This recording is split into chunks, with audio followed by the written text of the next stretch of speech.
Hi, and welcome to Your Selling Podcast. I'm your host, Nikki Kirk, aka Your Selling Guide. In 2017, I quit a steady corporate desk job to travel the US in an RV. Along the way, I started selling on Amazon, grew multiple successful businesses, and wound up back to my roots as a small town girl. Today, I'm still doing what I love, selling on Amazon and helping other sellers start and grow their own online businesses. Each week on Your Selling Podcast, we will cover different aspects of selling online and highlight other sellers just like you and I. From part-time sellers creating extra income on the side to full-time sellers growing million-dollar businesses. Think of this as a sit-down with your Amazon bestie where we can learn and grow our online businesses together. Welcome to Your Selling Podcast. Hey crew, and welcome back. We are continuing our January series on all things reselling and income tax. And today I'm very excited because I have a special guest, Mark II of Not Your Dad's CPA and the Reseller Tax Academy. Now, I am asking Mark all the questions about the bookkeeping and the taxes and all that stuff and why it might be worthwhile for you to hire a bookkeeper and a CPA this year for your Amazon business. Mark has a special promotion going on in January, so listen in and hear how you can grab that promo. Welcome, Mark, to the podcast, or I should say Thanks. back to the podcast because you have been here before. Yeah, no, good to be back. I am excited or not excited. It's never fun for me. Maybe it's fun for you to talk about taxes. It's like that one thing most people dread, but it is your expertise. So I'm excited to have you on the podcast to talk about a little bit about taxes, but mostly about the year-round kind of bookkeeping aspects of being an Amazon seller. Yeah, happy to be here and tackle that piece, which is that's pretty foundational when you're talking about taxes. They're very interrelated. Yes, if your books are a mess, your accountant won't be happy, and it will usually end up costing you more to do all that thing. One of the starting off questions that someone had, and I thought it was a great, jump off point is, at what point should a seller consider hiring a bookkeeper? Yeah, that's a good question, and it's going to look different for everyone. I always say there's no one size fits all with bookkeeping, and it just really depends on at what point. It depends on where your business is at in terms of the volume it's doing, how fast it's growing, and also just your comfort level with the numbers, your comfort level with whatever your current system is. Like, are you using a spreadsheet? Have you tried using a simple bookkeeping program? Have you tried using a more robust bookkeeping program? So it just depends. I mean, I would probably encourage people to at least try doing it on their own in the beginning, which I think is pretty normal because when you start out, you're going to have a pretty low sales volume. So it should be manageable. So then you at least are getting your feet wet and you're getting familiar with your numbers and what it takes. And then when you do, or if you do ultimately pass it on to someone else, a bookkeeper, you should have a lot more context to have, valuable discussions with them about your numbers if you need to. Yeah, what are some of the softwares that sellers who are kind of just starting out or have already started and not done anything with their books that they can go to use? Yeah, so I kind of categorize them in 3 different categories. So you have spreadsheets like Excel or Google Sheets, and I always say there's nothing wrong with a spreadsheet. If you enjoy spreadsheets, or if you're good with them, then I think it's a really good option. But at some point, that's going to become no longer feasible if your transaction volume is so high that you're going to spend all your time recording stuff in spreadsheets, then it's no longer really makes sense. And the next place to go once you graduate or move on from a spreadsheet, I'd say would be to look at a simple bookkeeping program. And by simple, I mean there are programs out there like QuickBooks Self-Employed. A lot of people used to use GoDaddy Bookkeeping. That's what I would consider to be a simple bookkeeping program. And these are programs that mainly have income and expense accounts. They don't typically have asset or liability or equity accounts that you would see in a more robust or more official bookkeeping program. And for people who aren't accountants or don't really want to get into the weeds of journal entries or reconciling their numbers, which aren't bad ideas, but for a lot of people, it just messes things up even more. I would consider one of those programs. Another one is Seller Ledger. That's reselling specific, and that's a newer one that one of the original founders of GoDaddy Bookkeeping actually put together. There's My Reseller Genie, which is reselling specific. So those are a couple of those simpler programs that might be good to try if you're just getting started doing it on your own. And then you have the third category, which is the more robust programs, or what I call like full blown bookkeeping programs. That's your QuickBooks Online, or Xero is another one. Wave Accounting is another one, and that one's actually free if you just want to get in and kind of experiment. So yeah, there are various factors which will determine which one of those categories you want to look at. But I tell people just to kind of experiment and see what they feel like is working for them. Yeah, I've actually heard of Wave, and that's the one I usually recommend to people. I have QuickBooks Online, but Wave, I know a couple different RV business owners who use it. And so I'm like, well, it must be easy. And the fact that it's free is great too. What's one of the first things you kind of have to do when you get into any of the softwares? Like, let's say we'll do the QuickBooks Self-Employed or QuickBooks Online. One of the first things you have to do once Yeah. you start, it depends when in the year you're starting. So I have a handful of bookkeeping clients, and I just use QuickBooks Online. I typically work with clients who have, they're doing at least a few 100,000 in sales. So they might have an S Corp. And when you have an S Corp, it's more important to be able to generate a balance sheet, which consists of asset and liability and equity accounts, which is not a capability that a simpler program would have. But anyway, let's say you sign up for QuickBooks Online. If you're signing up in the middle of the year, you have to decide, well, am I just going to start my books from, June 1st, or am I going to go back and start as of January 1st? And if that's the case, you have to see if it allows you to import all of those historical transactions back to January 1st. Sometimes your bank only allows up to 90 days of historical data. So then in that case, you have to figure out how to upload it manually. And once those transactions are in there, then you have to go through and classify them. So, is it a supplies expense? Was it a contractor? Are there deposits? Are they bank transfers? Are they credit card payments? And then you just have to make sure you're classifying those correctly. And there's a function you have to do called matching sometimes.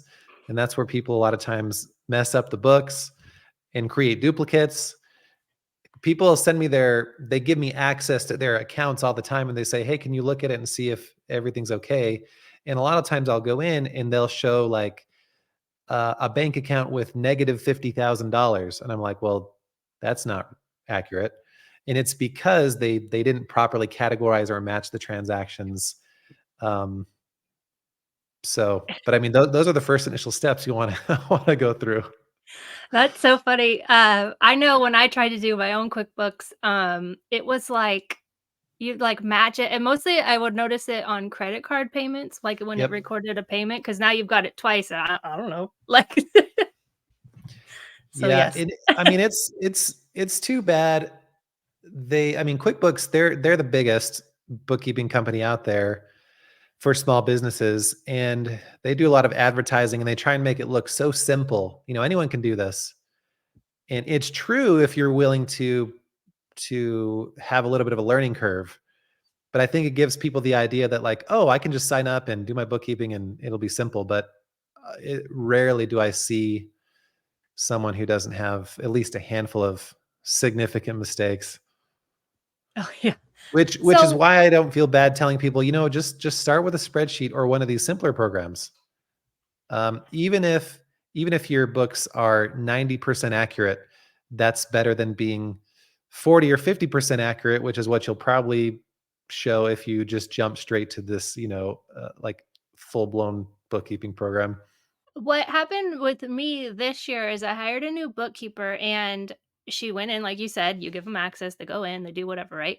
And she was like, yeah, your books are a mess, which is crazy because I've had a bookkeeper in the past who clearly wasn't doing her job. But anyways, but so then I ended up paying, I wasn't paying her this year, luckily, but I ended up paying her for basically the whole year, and she gave me a discount to clean it up.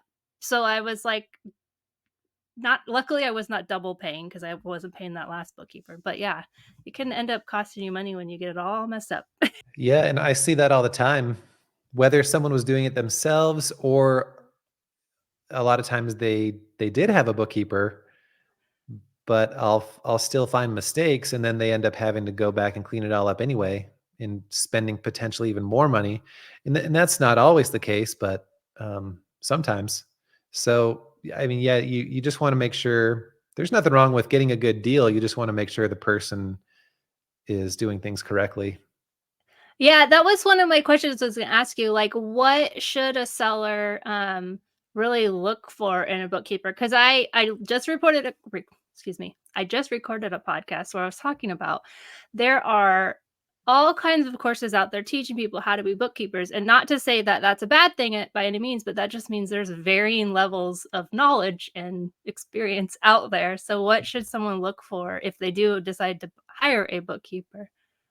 Yeah, I mean, you want to look for someone who's familiar with whatever platform you're selling on, or reselling in general, because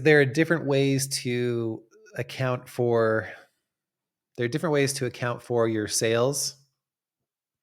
So, and I talk about this in my bookkeeping course, but so I call it the automated method, and that's where you get an integration like A2X, or there's one called Link My Books, and those are programs that actually they link up your Amazon account or your eBay account or your Shopify account with the bookkeeping program, let's say QuickBooks, and they actually pull over your gross sales and all your fee information. Because if you don't do that, all you're going to see is your payout. You know, if you sell on Poshmark, you're going to see $80 income payout instead of the $100 minus the fee. So you can link it up with one of these programs and bring over everything. But if they're not familiar with reselling, they're probably not going to know how to do that or how to account for that stuff. Or you can just do what I call the simplified method, and that's just classifying those payouts as sales. So your profit, your net income on your books will still be the same. You'll just be seeing your net sales instead of your gross sales. So then when you do your tax return, you'll just have to do what's called grossing it up.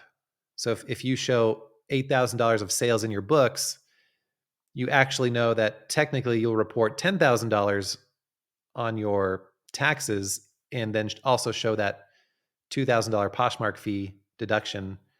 But the ultimate result will still match your books in theory. Nice. Oh, you were scaring me there a little bit because I was like, well, I don't have all my transaction pulled in, so I do the simple way. Yeah, and that's probably what I would recommend for most. Um, yeah, until you start really, it just depends. You can do either.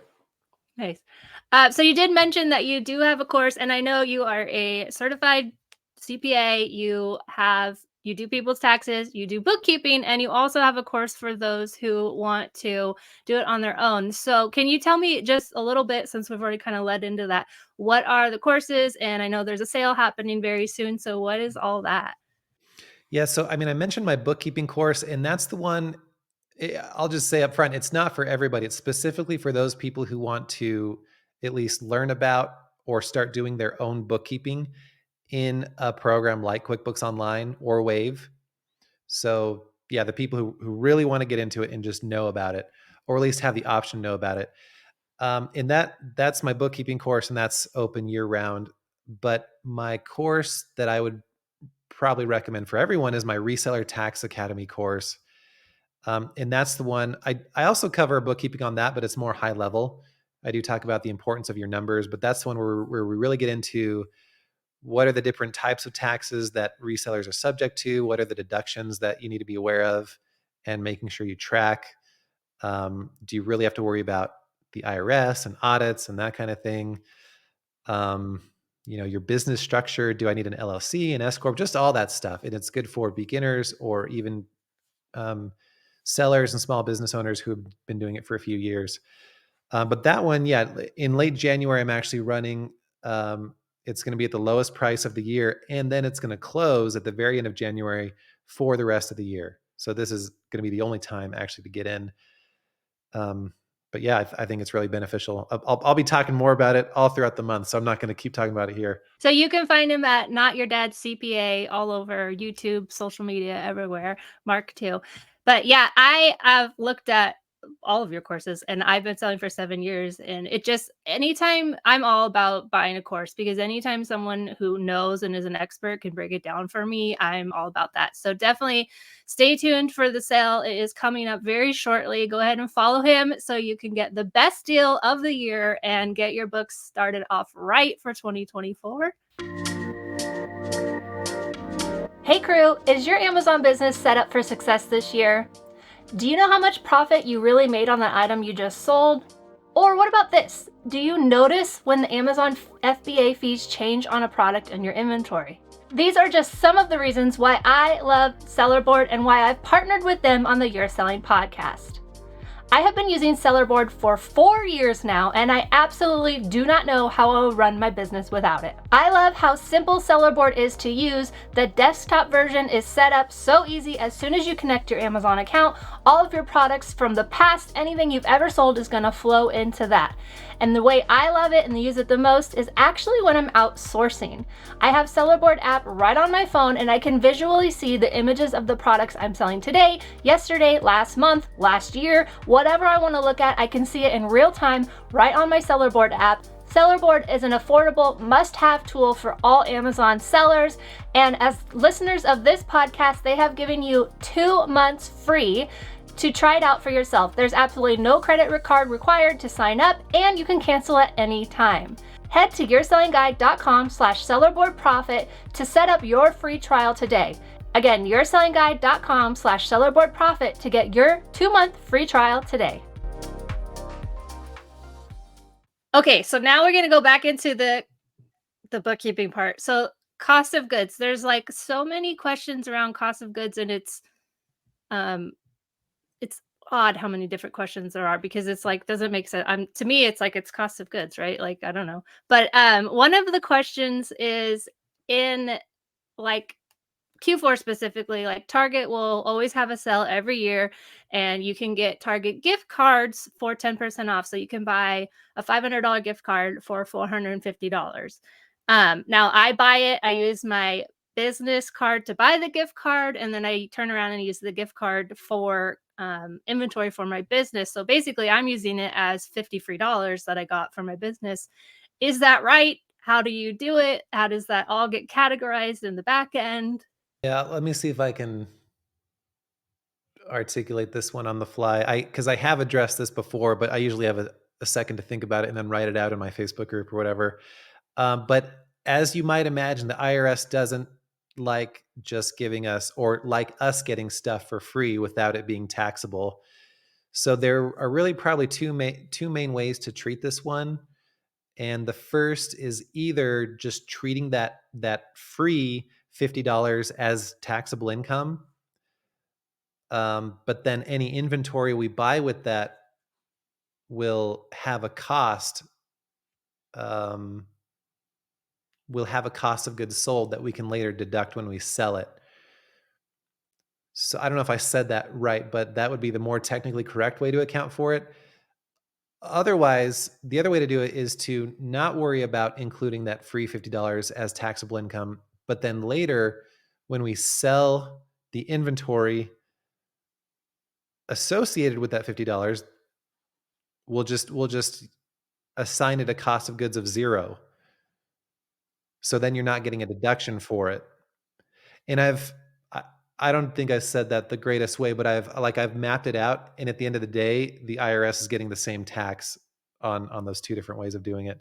No, that kind of makes sense. It made sense the first and the second way. And the first way, I was like, I don't know. It makes sense to me what you're saying. I don't know how it would end up happening on the back end, but the 0 makes more sense. Again, though, because I just, I don't know, I spent $900 and paid $500 of it with the gift card. So now I've got this other.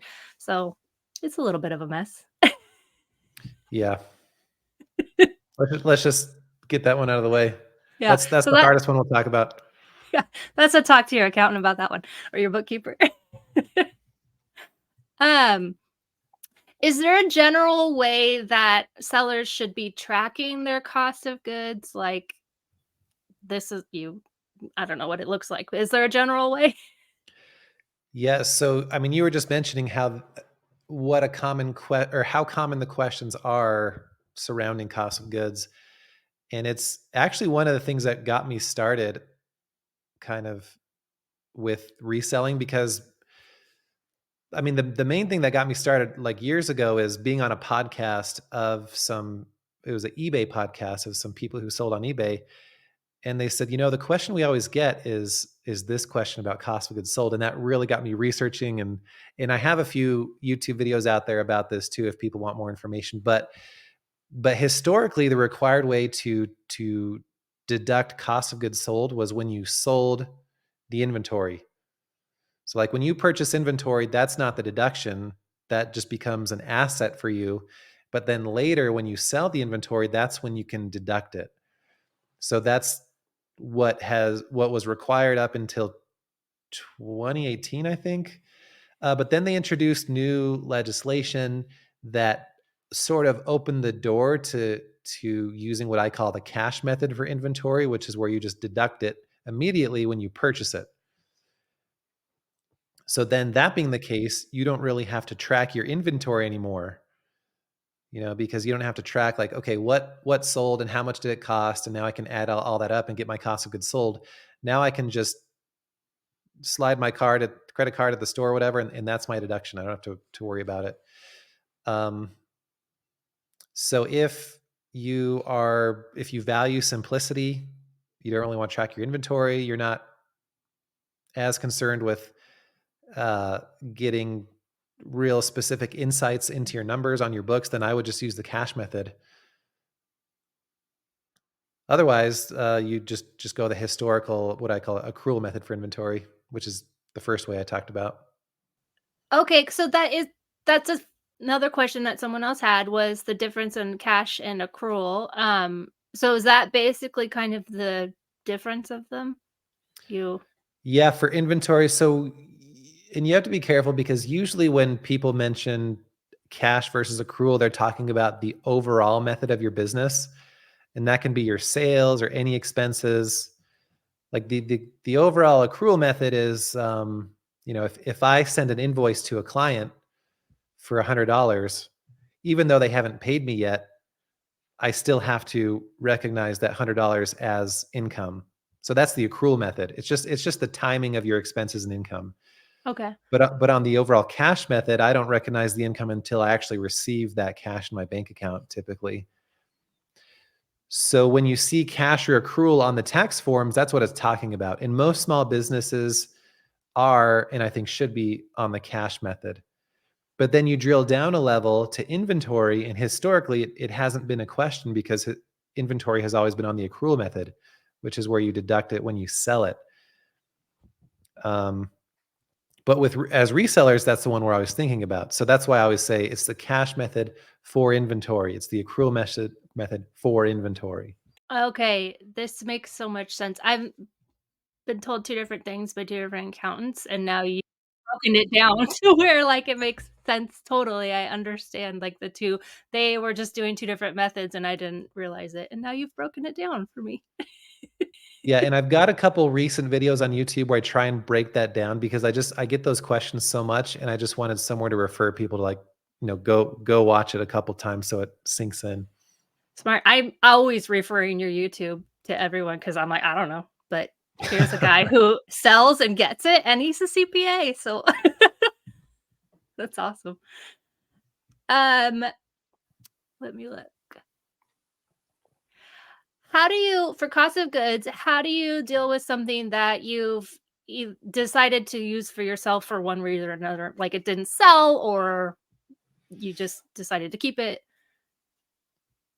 That one comes back to what we were just talking about. So if you were using the cash method of inventory and let's say you purchased it last year, so that means that you would have deducted it last year, but now you still have it on hand and it's the following year and you've decided that you just want to keep it for yourself, you basically just have to reverse that deduction.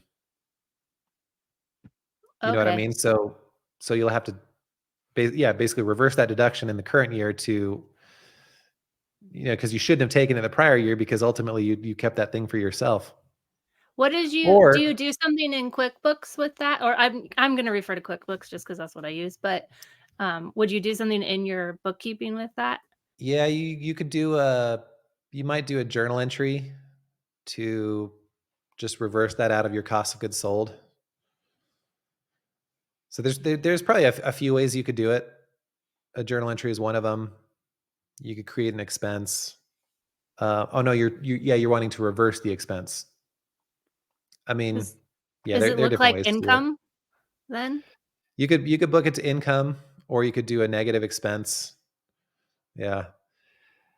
So that assumes you use the cash method, but if you use the accrual method, that means that you've never actually deducted it yet. So then you would just make sure you excluded it from your purchases. You would make sure it's not in your inventory asset account on your books. And that's getting a little bit into the weeds, but that's what you would think about. I know we talked about this before, but that would be the same for donations, or is donation like if you end up donating a bunch of stuff to a local charity or whoever you donate to? Yeah, if you donate it, it's typically because you're not able to sell them or maybe they're obsolete or whatever, and you would just show those as the same way you would show a sale, but for $0. So you're not generating any income, but you are deducting the cost of goods sold, the original cost. Oh, that makes sense. Last thing is if you have to throw something away. So you sell something on Amazon, it's sold, it gets returned, it's not sellable, and now how are you tracking that? So similar to if you donate it. So whether you donate it or destroy it or dispose of it, you're going to account for it the same way. You're still going to deduct the original cost because it was still a business expense to you, and there just won't be any income or sale associated with it. Moving on to the home office, another popular question that I'm sure you get all the time. How much can you deduct of your home office? And my main question is, does a garage count? To qualify for the home office deduction, you just need to have a space that you use regularly and exclusively for your business. So it doesn't even have to be a whole room, it could just be a space.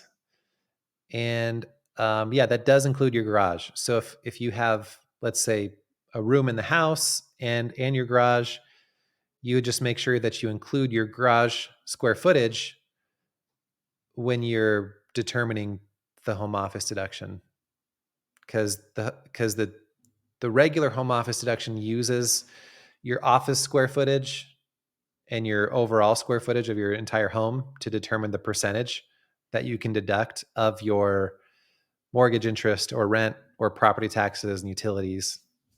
So the garage can really increase that percentage and increase your overall deduction. And you kind of just touch on this, but you can take your mortgage, you can take, your electricity, your internet, your phone, all of that kind of stuff, that percentage of it. Yeah, all those shared expenses. So if I have a 1,000 square foot apartment, let's say, and the room that I use is 100 square feet for my office, it's 10%. So then I get to add up all of the shared expenses. So the rent, the renter's insurance, the utilities, and then multiply that by 10%. And that's my home office deduction. I've been told in the past that I can't imagine it's still the thing, but like the home office was a red flag for the IRS but it seems like everyone works from home now, so it's maybe not as much. Exactly. Yeah, some people say that was never true. Other people say if that were true, it was 30 years ago. But it's not, yeah, it's not a red flag, bottom line. And like you said, everybody's at home now, so everybody should be taking advantage of it. It's not unusual anymore for the IRS to see that. It's one of those things, it's like the Amazon rumor mill when there's something going on and everyone but I'm like, until someone tells me, like, I hear from someone who it really happened to, like, it's just a rumor. Yeah, I've never seen it be an issue. I tell people to, I mean, I try and have people deduct as much as they can from it. I mean, some people utilize their entire basement for their business, which can be up to 50, which might be 50% of their home. If they have a 2,000 square foot home and the entire basement is 1,000 square feet, that's 50% of their mortgage interest, which anyway, I mean, their home office deduction can easily be $20,000 or more. Yeah, it's a really big one that I hopefully people are hearing and taking advantage of every part of it because all the shared utilities, everything is, yeah, a huge tax write off. And then obviously mileage is another one. Um, are there certain things people should watch out for as mileage, or is it just like any, you know, business travel is you can deduct the mileage? I mean, the main thing is just tracking it. Just use an app to track your mileage, and you can have that record. I think that's the main thing the IRS is picky about in theory. Um, so one question I get a lot of time is, well, I wasn't tracking it. Does that mean I don't get the deduction? And I mean, I would still take it. Like, you still incurred a lot of business miles. So if it comes down to it, if the IRS ever asked you to see it, which probably won't happen, you could go back and do your best to recreate some kind of mileage log. And if they didn't accept it, I mean, I haven't seen that happen, but if they didn't accept it, then you don't get the deduction. If they do, then you do. But I mean, I think it's 65 and a half cents per mile for 2024. Um, so that's pretty significant. Some people are driving thousands of miles going to other states. So yeah, I wouldn't forego the deduction just because you don't feel like your records aren't perfect. I had I haven't said it in a while because it's just a horrible way of doing it, and I don't want anyone to do it, but the first 2 years, we traveled in the RV, and I knew in the calendar where we were because it was in, what state wherever we were at, and so I had my receipts, and I used, it's called Dex now, but at the time it was called Receipt Bank, and it would print out all the different receipts that I'd scanned, and so I literally at the end, like in April, was going to Google and doing all the mileage. It was just the worst way of possibly doing it. And now I have Mile IQ and it's amazing. And I was like, what was I thinking not using this before? Yeah. Yep. And I said it wrong. So it's 65 and a half cents for 2023. It'll go up to 67 cents for 2024. Oh, wow, that's crazy. The last one I remember was 55 cents. So it's jumped a lot. Yep. Okay, the last question I have about business and taxes is about healthcare insurance. So a lot of people, that's a huge concern. How do you go about paying your healthcare insurance with your business? Can you, all that? Health insurance. Yeah. So if you are a sole proprietor or a single member, yeah, if you're a sole proprietor or a single member LLC, then you can usually take advantage of the self-employed health insurance deduction. The self-employed health insurance deduction is a deduction where you can basically deduct the premiums that you are paying out of pocket that aren't being paid by an employer. So there are some qualifications to that one. I don't remember them all off the top of my head, but a lot of people do qualify for it. Yeah, so I can go to like healthcare.gov or whatever, sign up for healthcare, and then just use my business credit card to pay for it. It doesn't really matter. So if you're a sole proprietor, it doesn't matter if you're paying with the business account or your personal account. The IRS kind of sees it all as one. So you could be paying for it personally, but still take the deduction for it through your business. If you're self-employed and you don't have access to employer-sponsored healthcare. Oh, nice. So if I am a new seller or an experienced seller and my books are just a mess, or maybe I don't have any books at all, and I want to hire you, what are the steps or what happens?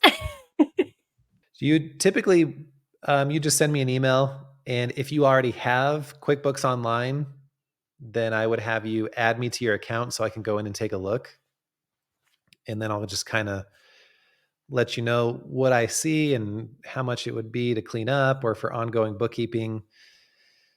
I mean, that's typically where I'd start. Or if you don't have QuickBooks Online yet, That's what I have all my clients on. So if your business isn't yet at a point that justifies a program like that, um, then I'd probably refer you to one of the simpler programs just to kind of try and do on your own first. But that's, yeah, typically where I start. And do you take bookkeeping clients year round? Or do you have a set, like, are you at your max or whatever? I'm not at my max. I mean, my practice is definitely more tax heavy, but I do have, a handful of bookkeeping clients. So I don't advertise that one as much. I just kind of take it case by case. Nice. And then your tax prepping, do you have openings for the listeners for 2023 or are you full? Yeah, I don't feel like I have a hard time saying I'm ever full, which is probably not a good thing, but I mean there's always turnover because people stop selling online, or you know, a lot of people, they find out they get free tax preparation with their financial advisor or whatever. So there's always turnover and there's always opening in space. So yeah, if you're feeling like you need help, feel free to shoot me an email. I would highly recommend, I've been saying this all month long, but hiring an accountant and a bookkeeper was the best thing I did for myself, for my business, because it's just a huge worry and stress that I've gotten to hire out and I don't have to worry about anymore. So, to all the listeners, I highly recommend looking into hiring someone. Email Mark and see what he's got going on, but definitely take advantage of that sale going on at the end of January for his reselling course. So one more time, where do people go to find that? So it's resellertaxacademy.com. And yeah, you can see more information on just my regular website at notyourdadscpa.com. Nice. And I will link all of that in the show notes. I want to thank you so much because these are, to me, seem like super complicated questions. And I just appreciate your willingness to help the reselling community through your YouTube channel overall, because it's definitely questions that come up and I won't stop referring people to you. So I appreciate everything that you do. Yeah, thanks for having me. I appreciate it as well. Thank you guys so much for tuning in. As a reminder, you can grab the Reseller Tax Academy at resellertaxacademy.com, and you can watch Mark on year round on YouTube at Not Your Dad's CPA. I highly recommend, like I said, if you ask me an accountant question anywhere on YouTube or in my community, I'm probably going to recommend heading over to Mark's channel so that you can get all the questions, because as I mentioned in this podcast, he broke down the differences between, I've talked to two different accountants. They've told me two different things, which didn't make sense to me. And now Mark broke it down and I'm like, okay, it makes total sense to me. So having someone who can really truly understand what you're talking about and just break things down like that, like I think that I do for most of you listening. So hopefully he's able to help you as well. So check those out. The links are in the show notes. If you would like to be on the podcast this year, I would love to have you. You can email me at podcast@yoursellingguide.com. It lands right in my inbox, and I will get back to you with more information. As always, joining the Amazon community is the best way to grow your business. So think about joining the Bolo group this year. It is an awesome community of sellers. It's open year round, and we are there chatting every month, talking about different things going on Amazon, as well as sharing those bolos and things to look for while you're sourcing. So check that out at yoursellingguide.com/bolo. Until next week, happy sourcing.